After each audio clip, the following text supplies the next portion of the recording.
Vereadora Adina, por favor, com a palavra, uma breve saudação, e faço aqui as minhas escusas, né? Nós estamos sim com as Libras na TV Alep, então nosso agradecimento, foi falha nossa, porque no Zoom não está aparecendo, mas estamos sim com as Libras na TV Alep.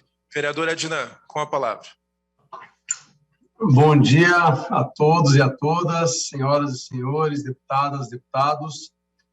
Primeiro, lideranças indígenas, uma grande saudação, também a toda a sociedade civil que nos acompanha.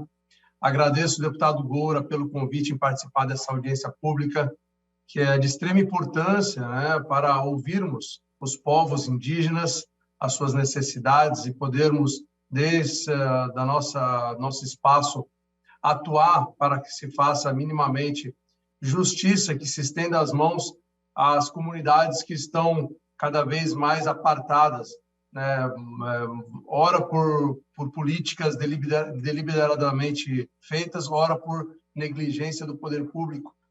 Então, nós, desde a nossa condição, o que nós pudermos fazer, nós estaremos presentes. Esse espaço de audiência pública é muito importante para a gente ouvir os povos indígenas, haja visto que o Brasil é um país diverso, etnicamente, culturalmente falando, possuindo mais de 300 etnias indígenas, segundo o censo de 2010.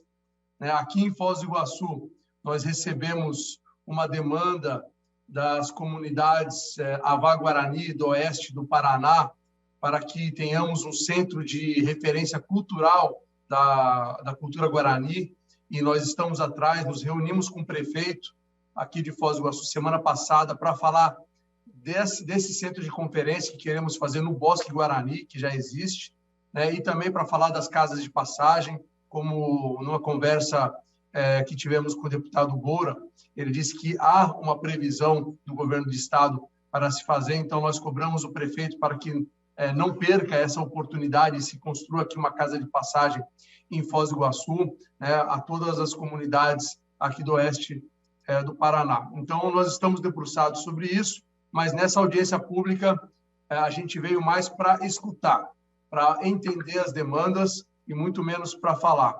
Então, gostaria de parabenizar novamente, me colocar à disposição aqui enquanto vereador de Foz do Iguaçu.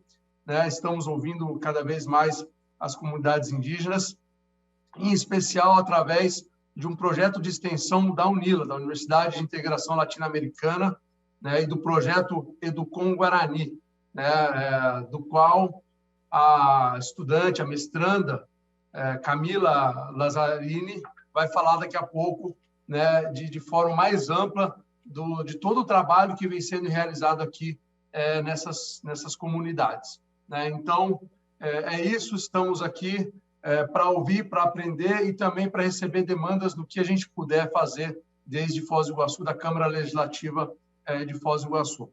Obrigado novamente, um grande abraço, boa audiência a todos e a todas.